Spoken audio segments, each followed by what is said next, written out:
નમસ્કાર દર્શક મિત્રો, લોકમત ન્યૂઝ ચેનલમાં હું ભૂમિ મહેતા આપનું હાર્દિક સ્વાગત કરું છું। નર્મદા જિલ્લાના એકતાનગર ખાતે સરકારી કચેરીઓ રામ ભરોસે ચાલી રહી છે। કચેરીમાં કર્મચારીઓ નિયમિત ન આવતા હોવાની બૂમો ઉઠી છે।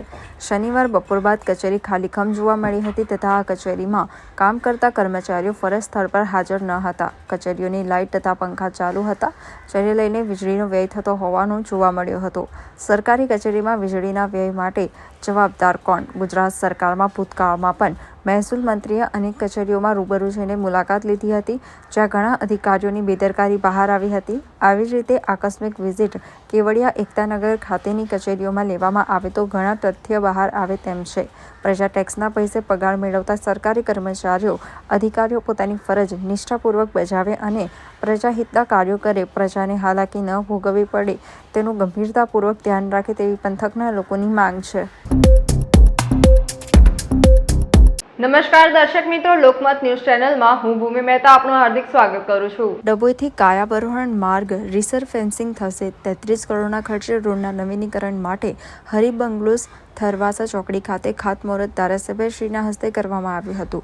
ધારાસભ્ય શ્રી શૈલેષભાઈ મહેતાએ જણાવ્યું હતું કે ₹22 કરોડ જેવું ટેન્ડર પાસ થયું છે। તદુપરાંત અન્ય કામ માટે 11 કરોડ મળી કુલ 33 કરોડના ખર્ચે રોડના નવીનીકરણ માટે ગુજરાત સરકાર માર્ગ અને મકાન વિભાગ દ્વારા મંજૂર કરવામાં આવ્યું હતું। ટૂંક સમયમાં કામગીરી શરૂ થશે।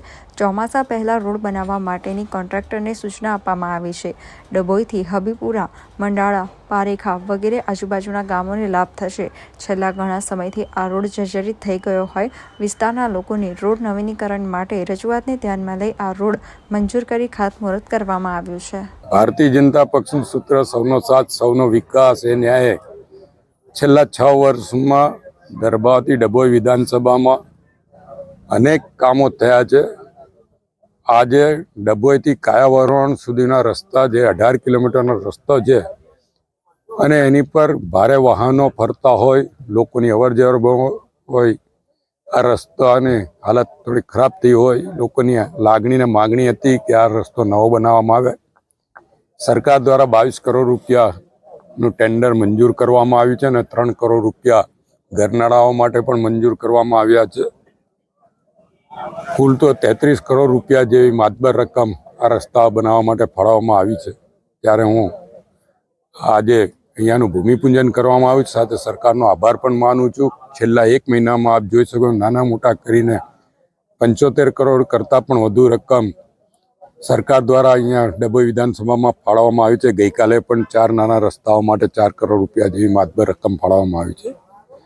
સરકાર દ્વારા ગર્ભાવતી ડભોઈ તરફ વિશેષ પ્રેમ રાખીને જે રીતે કરોડો રૂપિયા અહીંયા ફાળવવામાં આવ્યા છે અને સમગ્ર ગુજરાતના વિકાસમાં ગર્ભાવતીનો વિકાસ પણ ખૂબ ઝડપભેર આગળ વધી રહ્યો છે, ત્યારે એમાં ભંડોળ ફાળવવા માટે સરકારના મુખ્યમંત્રી શ્રી ભૂપેન્દ્રભાઈ પટેલનો ખૂબ ખૂબ દિલથી આભાર માનું છું।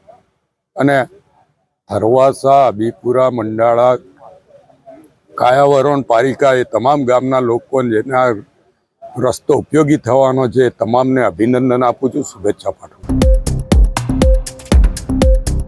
નમસ્કાર દર્શક મિત્રો, લોકમત ન્યૂઝ ચેનલમાં હું ભૂમિ મહેતા આપનું હાર્દિક સ્વાગત કરું છું। વડોદરા ન્યૂ સમાર રોડ વિસ્તારમાં ચાણક્યપુરી પાસે ડિફેન્સ કોલોની 2 રહેતા અને કલરકામ કરતા 35 વર્ષના હરિગોવિંદ હુબલાલ યાદવ મૂળ યુપીના ફિરોઝાબાદમાં વતની હતા અને સાધના નામની ડિવોર્સી મહિલા સાથે પ્રેમ લગ્ન કરી રહેતા હતા। હરિગોવિંદનો નાનો ભાઈ ધર્મેન્દ્ર પણ વડોદરામાં રહેતો હતો અને સાધનાના પ્રેમમાં પડ્યો હતો। બંને દિયર ભોજાઈ કલાકો સુધી વાત કરતા હતા અને મજાક મસ્તી કરતા હોવાથી પતિને શંકા ગઈ હતી, જેથી તેણે પત્નીને ઠપકો આપી મારઝૂડ પણ કરતો હતો। સાધના અને ધર્મેન્દ્રએ કાંટારૂપ બનેલા હરિગોવિંદને ઠેકાણે પાડી દેવા નક્કી કર્યું હતું। રાત્રે હરિગોવિંદ સૂઈ ગયો, ત્યારબાદ સાધનાએ ધર્મેન્દ્રને ફોન કરી જાણ કરી હતી અને થોડી વારમાં જ ધર્મેન્દ્ર ઘેર આવી ગયો હતો। રાત્રિના 11:15 વાગ્યાના અરસામાં સમા પોલીસ પેટ્રોલિંગમાં હતી, તે દરમિયાન ડિફેન્સ કોલોનીના ઉપરોક્ત મકાનમાં મારામારી થતી હોવાની માહિતી કોઈકે આપતા પોલીસ મકાનમાં પહોંચી હતી અને દરવાજો ખોલાવ્યો હતો। આ વખતે સાધના અને ધર્મેન્દ્ર સ્થળ પર જ મળી આવ્યા હતા, જ્યારે હરિગોવિંદની લાશ પડેલી હતી। ઉપરોક્ત બનાવમાં પોલીસે પ્રાથમિક તપાસ કરતા હરિગોવિંદને ઊંઘમાં જ તેના ભાઈએ ગળું દબાવી મારી નાખ્યો હોવાની વિગતો જાણવા મળી હતી, જ્યારે સાધનાએ પતિના હાથ પકડી રાખ્યા હતા અને ઝપાઝપીમાં સામેલ હતી. પોલીસે બંને હત્યારાઓની વધુ પૂછપરછ કરી કાયદેસરની કાર્યવાહી હાથ ધરી છે. પેટ્રોલિંગમાં હતા સમા પોલીસ સ્ટેશન, ત્યારે કંટ્રોલ તરફથી વર્દી મળી કે ડિફેન્સ કોલોનીમાં એક મકાનમાં મારામારી કરે છે. પોલીસ ત્યાં પહોંચી ત્યારે દરવાજો ખોલાવેલ ત્યારે દિયર ભાભી, જેનું નામ ધર્મેન્દ્ર યાદવ અને મરનાર છે હરિગોવિંદ, એની પત્ની સાધનાઓ બંને ત્યાં હાજર જ હતા. ધર્મેન્દ્ર યાદવ અને એની ભાભી સાધના યાદવ, કે જેમ એના મોટા ભાઈની પત્ની છે હરગોવિંદભાઈને, તેને 1 વર્ષથી આડા સંબંધો હતા અને શંકાઓની હિસાબે હરિગોવિંદ છે એની પત્નીને માર મારતો અને એની સાથે ઝઘડા કરતો. એટલે પ્રેમમાં, આડા સંબંધમાં આડખીલી બનતો હોય પોતાનો ભાઈ, એટલે ધર્મેન્દ્રભાઈ અને તેની ભાભી સાધનાએ ગળે ટૂંકો આપી અને ગુપ્ત ભાગે લાતો મારી. છેલ્લા 1 વર્ષથી, છેલ્લા 3 વર્ષથી અહીંયા રહે છે. જે સાધના છે અગાઉ પણ ત્યાં મેરેજ કરેલા હતા અને પછી ત્યાં તેને ન ફાવતા હરિગોવિંદ સાથે લવ મેરેજ કરેલા. છેલ્લા 3 વર્ષથી અહીંયા કલર કામ કરે છે અને બરોડામાં રહે. દર વખતે માથાકૂટ થતી અને વાતચીત થતી. આ બાબતે હરિગોવિંદ પોતાના નાનો ભાઈ હતો ધર્મેન્દ્રને રોકટોક કરતો કે ભાઈ તું વધારે વાતો ચીતો કરમાં. એને આડકતરી રીતે ખ્યાલ આવેલો કે આ વચ્ચે કાંઈ રંધાઈ રહેલું છે. આ બાબતે માથાકૂટ થતી. પેલો મારકૂટ કરતો પોતાની પત્નીને. તે ગઈ રાત્રિના પોતે જ્યારે સાધના એ ફોન કરેલો પોતાના દેરને ધર્મેન્દ્રને કે તેનો ભાઈ છે એ સૂઈ ગયો છે. એટલે ધર્મેન્દ્ર જ્યાં પહોંચી ગયેલો અને તેની પત્નીએ સાધના છે પોતાના પતિને ગળા ટૂંકો આપેલો અને મોઢે ડૂમો આપેલો અને ધર્મેન્દ્રએ તેને ગુપ્ત ભાગમાં લાતો મારેલી. આ રીતે તેનું મોત નીપજ્યું છે. મૂળ વતની ક્યાંના છે? વડોદરાના યુપીના છે. મૂળ યુપી ઈટા જિલ્લાના છે. આરોપીની ઉંમર 35ની આસપાસ છે અને તેનો દિયરનો ઉંમર છે 28ની આજુબાજુ છે અને એની ભાભી છે એની ઉંમર 30 વર્ષની આસપાસ છે. નમસ્કાર દર્શક મિત્રો, લોકમત ન્યૂઝ ચેનલમાં હું ભૂમિ મહેતા આપનું હાર્દિક સ્વાગત કરું છું. કેન્દ્રીય ચૂંટણી પંચે લોકસભાની ચૂંટણી માટેની તારીખો જાહેર કરતાની સાથે દેશમાં આદર્શ આચાર સંહિતાનો અમલ શરૂ થયો છે. વડોદરામાં આદર્શ આચાર સંહિતાનું પાલન કરવામાં તંત્ર કામે લાગ્યું છે. વિવિધ રાજકીય પક્ષો દ્વારા જાહેર સ્થળો પર પોસ્ટર અને પાર્ટીના ચિહ્નોની ચિતરામણી કરવામાં આવી હતી, જેના પર 265 સ્થળોએ કચરો ફેરવવામાં આવ્યો છે. આ સિવાય અનેક સ્થળેથી હોર્ડિંગ્સને હટાવી લેવાની પણ કામગીરી કરવામાં આવી છે. મેયર, ડેપ્યુટી મેયર, સ્થાયી સમિતિ ચેરમેન તથા નેતા દંડકને ફાળવવામાં આવેલી કાર્ડને વ્હીલ પુલમાં મુકાઈ છે. તમામ વાહનો પરથી હોદ્દાની નેમ પ્લેટ બદલી તેના પર સફેદ સ્ટીકર લગાવવામાં આવ્યા હતા. આદર્શ લોકસભા ચૂંટણી 2024ની આદર્શ આચાર સંહિતાનો અમલ શરૂ થઈ ચૂક્યો છે. એટલે વડોદરા મહાનગરપાલિકામાં હોદ્દેદારોશ્રીને જે વાહનો ફાળવેલા છે તે આચાર સંહિતાના ભાગરૂપે જમા લેવામાં આવેલ છે. જે આપણે હોદ્દેદારોને વાહનો ફાળવે છે એમાં માનનીય ચેરમેનશ્રી, માનનીય ડેપ્યુટી મેયરશ્રી, માનનીય દંડકશ્રી અને માનનીય શાસક નેતાશ્રીને વાહનો કે જેઓને ફાળવ્યા હતા તેઓએ આજ રોજ 2:30 વાગે વિકલપુર શાખાને વાહનો જમા કર્યા છે અને આ જમા થયેલ વાહનો હાલ જિલ્લા ચૂંટણી અધિકારીશ્રીને ચૂંટણીની કામગીરી માટે ફાળવવામાં આવશે. આ મેયરની ગાડી પણ કઈ જમા કરવામાં આવે ક્યાં હોય છે? મેયર સાહેબની ગાડી અગ્નિશમન અને તાત્કાલિક સેવાઓ જે વિભાગ ખરો એમના તાબા હેઠળ હોય છે. એટલે એ લોકો ડાયરેક્ટલી એ વાહનને જિલ્લા ચૂંટણી અધિકારીશ્રીને જમા કરાવશે. નમસ્કાર દર્શક મિત્રો, લોકમત ન્યૂઝ ચેનલમાં હું ભૂમિ મહેતા આપનું હાર્દિક સ્વાગત કરું છું. વડોદરા શહેર કોંગ્રેસ સમિતિના અધ્યક્ષ ઋત્વિક જોશીએ ગતરોજ દેશના વડાપ્રધાન નરેન્દ્ર મોદીને પત્ર લખ્યો છે અને તે પત્ર તેમને સ્પીડ પોસ્ટ મારફતે મોકલ્યો છે, જેમાં ગુજરાત રાજ્યની વડોદરા લોકસભાનો વિકાસ રૂંધાયો છે તેનો ઉલ્લેખ કર્યો છે. વડોદરા શહેર કોંગ્રેસ સમિતિ અધ્યક્ષ ઋત્વિક જોશીએ મીડિયા સમક્ષ વાત કરતા જણાવ્યું હતું કે ભાજપના નેતાઓના અંદરૂની કલેશ અને ભ્રષ્ટાચારના કારણે દિવસે ને દિવસે વડોદરા શહેર અને શહેરની જનતા રાજ્યની બીજી સિટીઓની તુલનામાં વિકાસના નામે પાછળ ધકેલાઈ ગઈ છે. થોડાક દિવસ પહેલા રાજ્યના મુખ્યમંત્રી ભૂપેન્દ્ર પટેલે વડોદરામાં કહ્યું હતું કે વડોદરાના વિકાસ વિકાસ કેમ અટકી ગયો છે અને વડોદરા વિકાસમાં કેમ પાછળ પડી ગયું છે. આ ઉપરાંત ભાજપ પ્રદેશ અધ્યક્ષ CR પાટીલે પણ જણાવ્યું હતું કે વડોદરાનો વિકાસ ખૂબ પાછળ રહી ગયો છે. ત્યારે તેમની જ હાજરી દરમિયાન ભારતીય જનતા પાર્ટી જિલ્લા કાર્યાલયના ખાતમુહૂર્ત વખતે એક સરપંચે ગામમાં સ્કૂલ ક્યારે બનશે તેવો સવાલ ઉઠાવ્યો હતો. કેવી રીતના આજે પૂર્વ મેયર અને મહિલા ભાજપના રાષ્ટ્રીય કક્ષાના હોદ્દેદાર જ્યોતિબેન પંડ્યાએ પણ આક્ષેપ કર્યો હતો કે વિકાસ માત્ર ભાજપના નેતાઓનો થયો છે. તથા વધુમાં જ્યોતિબેન પંડ્યાએ જણાવ્યું હતું કે સાંસદ રંજનબેન ભટ્ટ વિદેશી મળમાં ભાગીદારી ધરાવે છે અને તેમનું ઇન્વેસ્ટમેન્ટ ઓસ્ટ્રેલિયામાં થઈ રહ્યું છે. જેથી વડોદરા શહેર કોંગ્રેસ સમિતિ અધ્યક્ષ ઋત્વિક જોશીએ કહ્યું હતું કે વડાપ્રધાનને 2014માં એક સભામાં વિદેશથી કાળું નાણું પાછું લેવાનું વચન આપ્યું હતું, પરંતુ સાંસદ વિદેશમાં રોકાણ કરી રહ્યા છે તે એક મોટો પ્રશ્ન ઊભો થયો છે. વડોદરા લોકસભા બેઠકના ઉમેદવાર રંજનબેન ભટ્ટ ઉપર થતા મોટા આક્ષેપોને જોતા વડોદરા શહેર કોંગ્રેસ સમિતિના અધ્યક્ષ જોશીએ દેશના વડાપ્રધાનને વિનંતી કરી આ મામલે ખુલાસો આપવા પત્ર લખી સ્પીડ પોસ્ટ મારફતે મોકલી આપવામાં આવ્યો છે. નમસ્કાર દર્શક મિત્રો, લોકમત ન્યૂઝ ચેનલમાં હું ભૂમિ મહેતા આપનું હાર્દિક સ્વાગત કરું છું. શહેરના છાણી ટીપી 13 વિસ્તારમાં આવેલ વેદા એપાર્ટમેન્ટના 9મા માળે આવેલ ગેલેરીની નેટને કાપી વૃદ્ધાએ મોતની છલાંગ લગાવી હતી. ઘટનાને લઈ સ્થાનિકો દોડી આવ્યા હતા. વૃદ્ધાના પતિ કારખાને ગયા હતા તે દરમિયાન વૃદ્ધાએ આ પગલું ભર્યું હતું. ઘટનાની જાણ થતાં ફતેગંજ પોલીસ દોડી આવી હતી. મૃતક વૃદ્ધા ભાવનાબેન હોવાનું બહાર આવ્યું હતું. પોલીસે મૃતદેહને PM અર્થે મોકલી કાયદેસરની કાર્યવાહી હાથ ધરી હતી. એટલે મને તો એટલે આ વેદા એપાર્ટમેન્ટ છે, એમને મારા મિસિસ થાય છે. મને ત્યાં અહીંથી અમારા છોકરાઓ જે હોય ને એમનો ફોન આવ્યો કે આવું થયું છે. એટલે એમને મને કહ્યું કે તમે ઘરે ફોન કરી જો. એટલે મેં ઘેર ફોન કર્યો, ફોન રિસીવ ના થયો. એટલે પછી પાછો ફરીથી ફોન આવ્યો. એટલે એ લોકોને કન્ફર્મ થયું છે કે આ આંટી જ છે પડી ગયા એ.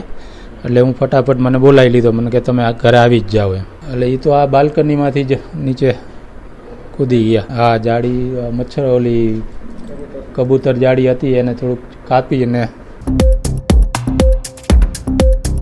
નમસ્કાર દર્શક મિત્રો, લોકમત ન્યૂઝ ચેનલમાં હું ભૂમિ મહેતા આપનું હાર્દિક સ્વાગત કરું છું. વડોદરાના વેપારીએ સાયબર ક્રાઇમ પોલીસ મથકે ફરિયાદમાં જણાવ્યું હતું કે મારા એક વોટ્સએપ નંબરથી કોન્ટેક્ટ કરીને ફોરેસ્ટ સ્કીમ વિશે માહિતી આપવામાં આવી હતી. જે બાદ એક વેબસાઇટની લિંક આપવામાં આવી હતી. જે બાદ એક વેબસાઇટની લિંક મોકલી હતી અને તેમાં રજિસ્ટ્રેશન કરાવ્યું હતું. ત્યારબાદ એનીડેસ એપ્લિકેશન ડાઉનલોડ કરાવી હતી. ત્યારબાદ તેઓ એક્સેટ કોડ મેળવીને વેબસાઇટ પર પ્રોફિટ દેખાડીને મને વિશ્વાસ લીધો હતો અને 6.71 લાખ રૂપિયા ઓનલાઈન ટ્રાન્સફર કરાવ્યા હતા. જોકે તેઓએ 21 લાખનું રોકાણ કરશો તો સારો નફો મળશે તેમ કહ્યું હતું.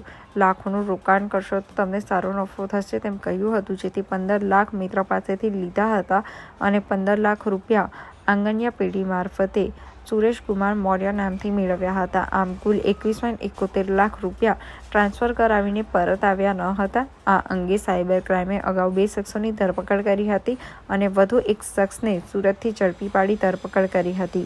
આ આરોપીઓનું નામ હુસેન ફિરોઝ મેમન, અભ્યાસ 10 પાસ છે. આ આરોપી કમિશન આપીને બેંક એકાઉન્ટ ખરીદતો હતો, જેમાં જમા થતી રકમને અન્ય બેંક એકાઉન્ટમાં ટ્રાન્સફર કરીને કે સીધે જ રોકડ રકમ ઉપાડી લેતો હતો.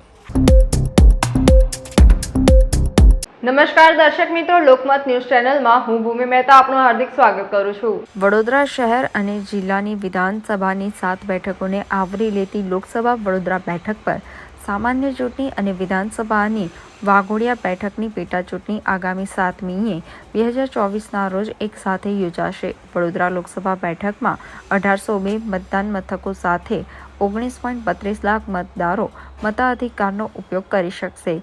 આચારસંહિતાનો અમલ શરૂ થવા મતદારોની ફરિયાદો શા માટે 24/7 કંટ્રોલ રૂમ શરૂ કરવાની સાથે ફ્લાઇંગ સ્ક્વોડની 21 ટીમો કામે લગાવાય છે. આગામી તારીખ 6 જૂન સુધી આચારસંહિતા લાગુ રહેશે. વડોદરા લોકસભા બેઠકની સામાન્ય ચૂંટણીમાં ઉમેદવારીની ખર્ચની મર્યાદા ₹95 લાખ છે. ત્યારે વાઘોડિયા વિધાનસભાની પેટા ચૂંટણીમાં ઉમેદવારની ખર્ચ મર્યાદા ₹40 લાખ છે. વડોદરા જિલ્લા કલેક્ટર જિલ્લાના મુખ્ય ચૂંટણી અધિકારી છે, જેમની જિલ્લામાં ભૌગોલિક રીતે આવતી તમામ 10 બેઠકોની જવાબદારી હોય છે. ત્યારે 10 બેઠકો પૈકીની 7 બેઠકો લોકસભાની વડોદરા બેઠકમાં આવે છે.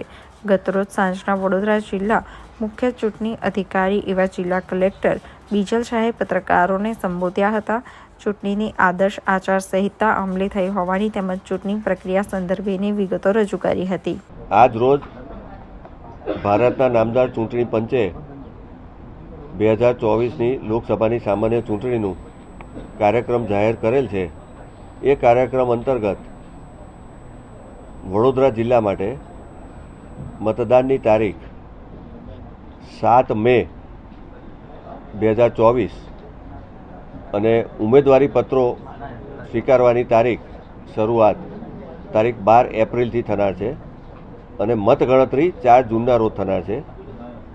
આજથી જ નામદાર ચૂંટણી પંચે પોલ શેડ્યુલ જાહેર કર્યું ત્યારથી આચારસંહિતા અમલમાં આવી ગઈ છે અને જિલ્લા વહીવટીતંત્ર, જિલ્લા ચૂંટણી તંત્ર અને શહેર અને જિલ્લાનું પોલીસ તંત્ર આચારસંહિતા અને જે પણ નિયંત્રણો ચૂંટણીલક્ષી છે એનું સુચારુ અમલીકરણ શરૂઆત કરી દીધેલ છે અને એના માટેનું જે 72 કલાકમાં જે પણ કામ કરવાનું થાય આચારસંહિતાના અમલીકરણનું એનું આયોજન કરીને 72 કલાકમાં એ કામગીરી પણ કરી લેવામાં આવે. નોડલ અધિકારી અલગ અલગ વિષયના કુલ 19 નોડલ અધિકારી છે.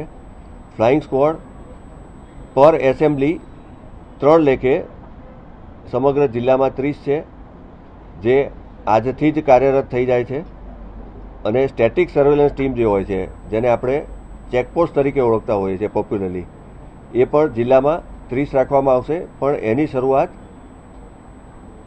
ઉમેદવારી પત્ર જે તારીખથી સ્વીકારવાના ચાલુ થાય એટલે કે 12 એપ્રિલથી એની શરૂઆત થશે. એના માટે એમસીસીના નોડલ અધિકારી 2 રાખવામાં આવ્યા છે.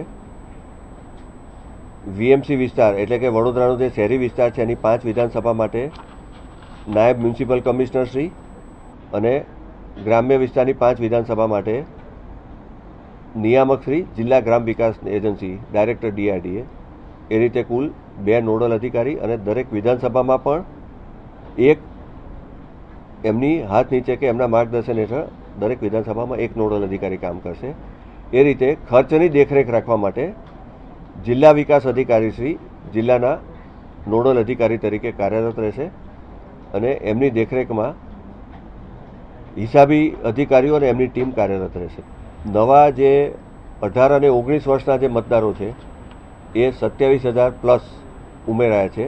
છેલ્લી જે સમરી રિવિઝન થઈ 27/10/2023થી શરૂ થઈ અને 5/1 જેની આખરી પ્રસિદ્ધિ થઈ એમાં 18 અને 19 વર્ષના નવા મતદારો 27,000 ઉપરાંત ઉમેર્યા. લોકશાહીની ખાસ અપીલ મીડિયાના મિત્રો થકી મતદારો સુધી પહોંચે એ મારી એટલી જ કે ભયમુક્ત વાતાવરણમાં અમે અને કોઈપણ પક્ષપાત સિવાયના વાતાવરણમાં અમે ચૂંટણીનું સંચાલન કરી રહ્યા છીએ. તો દરેક મતદારની એક પવિત્ર ફરજ છે કે લોકશાહીના અમૂલ્ય અવસરમાં પોતાનું યોગદાન આપે, મતદાન અવશ્ય કરે. જેટલું મહત્તમ મતદાન થાય એના થકી લોકશાહીને સુદૃઢ કરે એવી મારી મીડિયાના મિત્રો થકી મતદારોને અપીલ છે. નમસ્કાર દર્શક મિત્રો, લોકમત ન્યૂઝ ચેનલમાં હું ભૂમિ મહેતા આપનું હાર્દિક સ્વાગત કરું છું. વડોદરાના કોઠી 4 રસ્તા ખાતે કોઠીથી સલાટવાડા શાક માર્કેટ જવાના રસ્તા પર વહેલી સવારે સફેદ રંગવાળી ઇકો ગાડી પૂર ઝડપે નીકળી હતી. ઇકો ગાડી ચાલક બેફરિયા અને ગફલતભરી રીતે હંકારતા રિક્ષા સાથે ધડાકાભેર રિક્ષા સાથે એક્સિડન્ટ થતાં રિક્ષા ચાલકને માથામાં જમણી બાજુ કપાળના ભાગે ગંભીર ઈજા પહોંચી હતી તથા શરીરે ઈજાઓ પહોંચી હતી. અકસ્માત થતાં સ્થળ ઉપર લોકો એકત્રિત થયા હતા અને રિક્ષા ચાલકને તાત્કાલિક 108 મારફતે સરકારી હોસ્પિટલ ખાતે સારવાર અર્થે ખસેડવામાં આવ્યો હતો. આ અકસ્માતમાં ઓટો રિક્ષાને તેમજ ઇકો ગાડીને નુકસાન થયું હતું. ઓટો રિક્ષા ચાલક જેનું નામ ચંદુભાઈ પોજુમલ ખટવાણી ઉંમર વર્ષ 63 વારસિયાના રહેવાસી છે, જ્યારે ઇકો ગાડી ચાલક સાગર જયેન્દ્ર પટેલ ઉંમર વર્ષ 30 મકરપુરા રહેવાસીની વિરુદ્ધ ગુનો દાખલ કરી કાર્યવાહી કરવામાં આવી છે. નમસ્કાર દર્શક મિત્રો, લોકમત ન્યૂઝ ચેનલમાં હું ભૂમિ મહેતા આપનું હાર્દિક સ્વાગત કરું છું. વડોદરાના વડસર વિસ્તારમાં આવેલી મુદ્રા હાઇટ્સ સાંસ્કૃતિક રેસિડેન્સી અને શ્રી અંબે એન્કલેવ 1ના રહીશો આજે એકત્રિત થયા છે. છેલ્લા 10 વર્ષથી વિસ્તારમાં રોડ, રસ્તા, પાણી અને સ્ટ્રીટ લાઇટથી વંચિત રહેતા સામૂહિક ચૂંટણી બહિષ્કારની જાહેરાત કરી છે. સમસ્યા અંગે અનેક રજૂઆતો બાદ પણ કોઈ નક્કર પરિણામ નહીં મળતા આખરે સ્થાનિકોએ બહિષ્કારનું શસ્ત્ર આગમ્યું છે. સ્થાનિકો જણાવે છે કે માંગ છેલ્લા 7 વર્ષથી અમે કરી રહ્યા છીએ. મેયર, કોર્પોરેટર, ધારાસભ્ય તમામને અમે રોડ, પાણી અને લાઇટની સમસ્યા અંગે જણાવી ચૂક્યા છીએ, પરંતુ રજૂઆતના અંતે કોઈ પરિણામ મળ્યું નથી. એટલે ના છૂટકે અમારે ચૂંટણી બહિષ્કાર કરવો પડ્યો છે. ચૂંટણી આવી જ ગઈ છે. અમે જે કરવાના છીએ તેની જાહેરાત કરી દીધી છે. અમારી માંગ પૂરી થવી જોઈએ. સાથે જ અમે કોઈને ઘૂસવા નહીં દઈએ. ઘણા સમયથી અમે આજીજી કરી, અમે તમામને બોલાવ્યા, છતાં કંઈ થયું નથી. અગ્રણી જણાવે છે કે અહીંયા પહેલી સોસાયટી 10 વર્ષ પહેલાં બની છે. ત્યારથી આ માંગ છે. 2500 DTSનું પાણી વાપરવા માટે અમે મજબૂર બન્યા છીએ, જેની અમારા પર અસર જોવા મળી રહી છે. ચૂંટણી પહેલાં આ સમસ્યાનું નિરાકરણ આવે તો અમને કોઈ વાંધો નહીં. નહીં થાય તો બહિષ્કારની માંગણીને લઈને અમે અડ રહીએ છીએ. બહિષ્કારમાં જોડાયેલી મહિલાઓ જણાવે છે કે બહુ જ તકલીફ પડી રહી છે. રોડ પર ખાડા બહુ છે. ચોમાસામાં પાણી ભરાઈ જાય છે. વાહનોની અવરજવરની સમસ્યા છે. પાણી અને રોડ રસ્તાની સમસ્યા દૂર થાય તો અમે મતદાન કરીશું. ચોમાસામાં છોકરાની વાન આગળ ઊભી રહે અને અમારે ત્યાં મૂકવા જવું પડે. જો ચોમાસામાં અહીંયા નાવડી મૂકવામાં આવે તો અમારાથી બોટિંગ કરી શકાય તેવી સ્થિતિ સર્જાતી હોય છે. બિલ્ડરે પૈસા ભર્યા છતાં પણ અમને સુવિધાઓ આપવામાં આવી નથી. આટલા ઊંચા TDS ખાતેનું પાણી સ્વાસ્થ્યની સમસ્યા સર્જી રહ્યું છે. નેતાઓએ વોટ માંગવાની સાથે કામ પણ કરવું જોઈએ. મુદ્રા હાઇટ્સના સભ્યો છે અમે, અને માંજલપુર ગામ છે અહીંયા આગળ. માંજલપુર વિસ્તારના સભ્યો છે, ન્યૂ માંજલપુર વિસ્તારના. અમને અહીંયા આગળ રોડ, લાઇટ અને પાણીની સુવિધા નથી મળતી. વારંવાર રજૂઆત કરી છતાં પણ અમને એ સુવિધા આપવામાં આવી નથી. તો અમે ડિસાઇડ એવું કરેલું છે કે અમે અમારા મુદ્રા હાઇટ્સના કોઈ પણ સભ્ય જ્યાં સુધી આ કામ પૂરું નહીં થાય ત્યાં સુધી અમે વોટિંગ કરવા માટે આવવાના નથી. આ વોર્ડ નંબર 12 મુદ્રા હાઇટ સંસ્કૃતિ રેસિડેન્સી શ્રી જયંબે એન્કલેવ, જે વડસર ન્યૂ માંજલપુર વડોદરા ત્યાં આગળ આ સાઈડ આવેલી છે. અમારે લગભગ અહીં 3 સોસાયટી છે અને લગભગ 1500 થી 2000 માણસો અહીં આગળ રહીએ છીએ.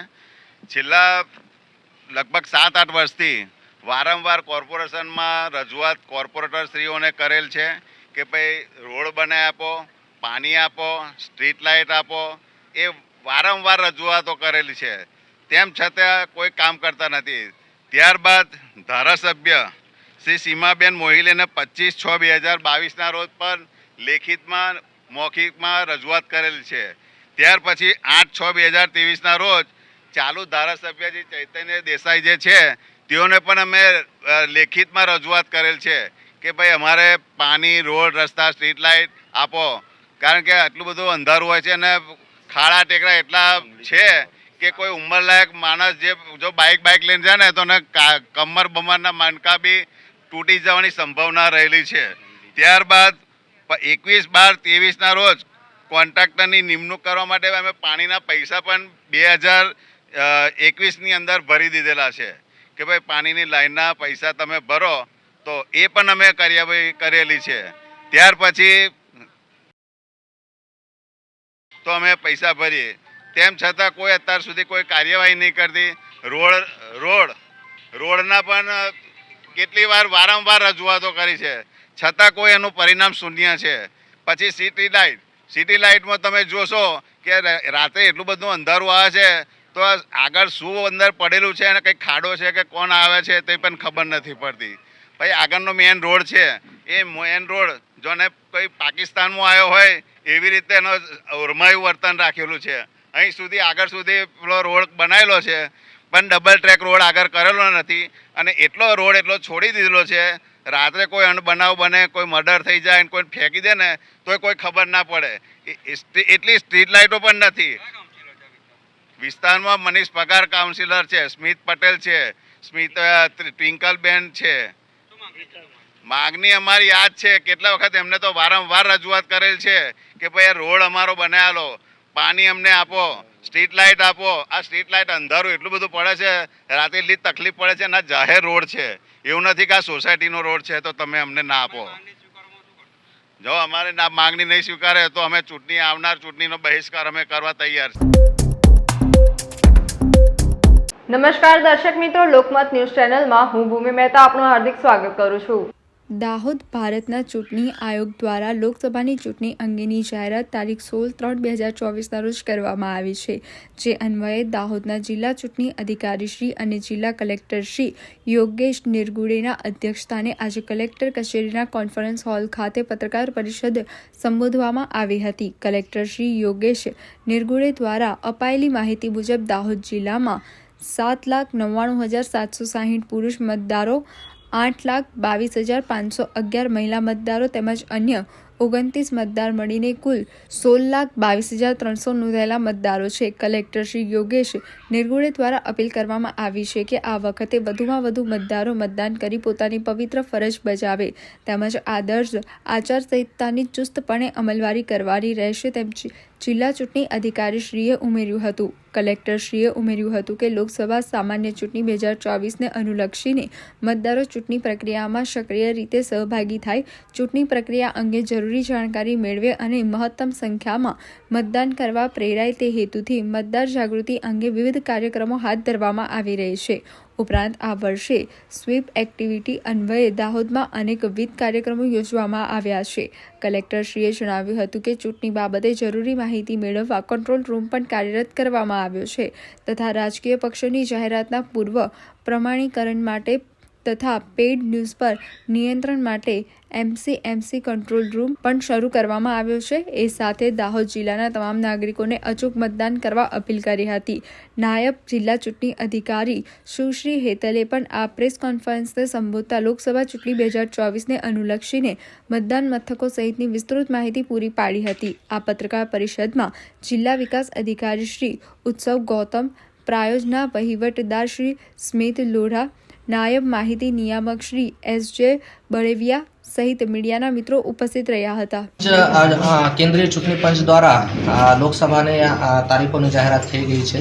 તો દાહોદ લોકસભા મત વિભાગ માટે પણ જાહેરનામું બહાર પાડવાની તારીખ જો છે એ 12મી એપ્રિલ છે. એની સાથે સાથે જ ઉમેદવારી પત્રો ભરવાની છેલ્લી તારીખ જો છે એ 19 એપ્રિલ છે. ઉમેદવારી ચકાસવાની તારીખ જો છે એ 20મી એપ્રિલ છે.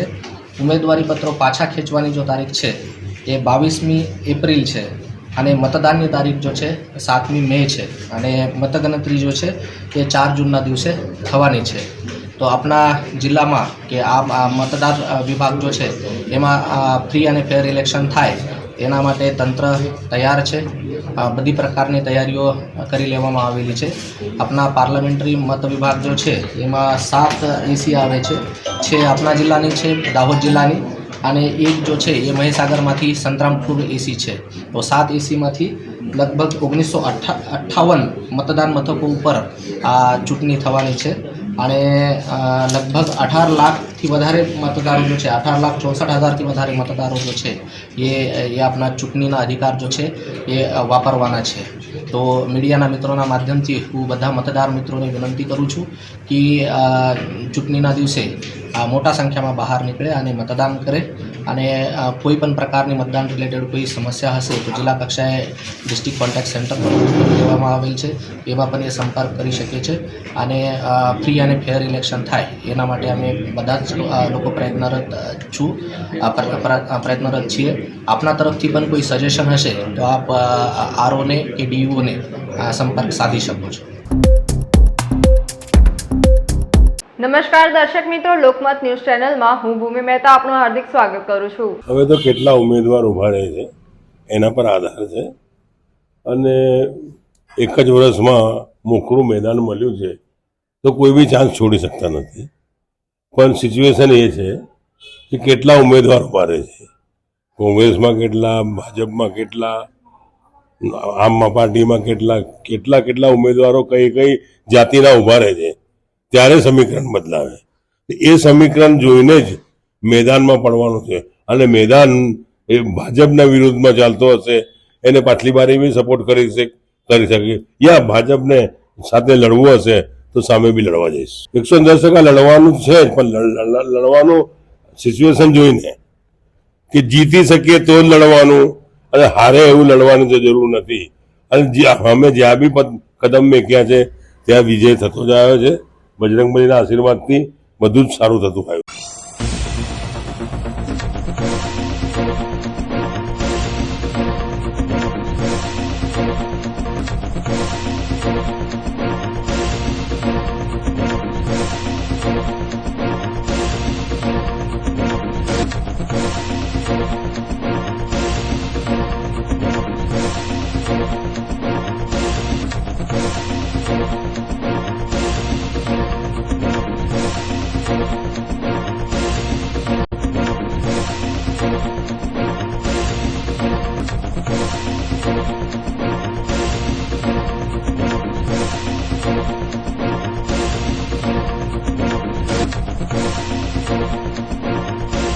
સમાચારોના સતત અપડેટ મેળવવા માટે લોકમત ન્યૂઝને યુટ્યુબ ઉપર સબસ્ક્રાઇબ કરો, બેલ આઇકોન દબાવો અને અમારી સાથે જોડાયેલ રહો ફેસબુક, ઇન્સ્ટાગ્રામ અને ટ્વિટર ઉપર.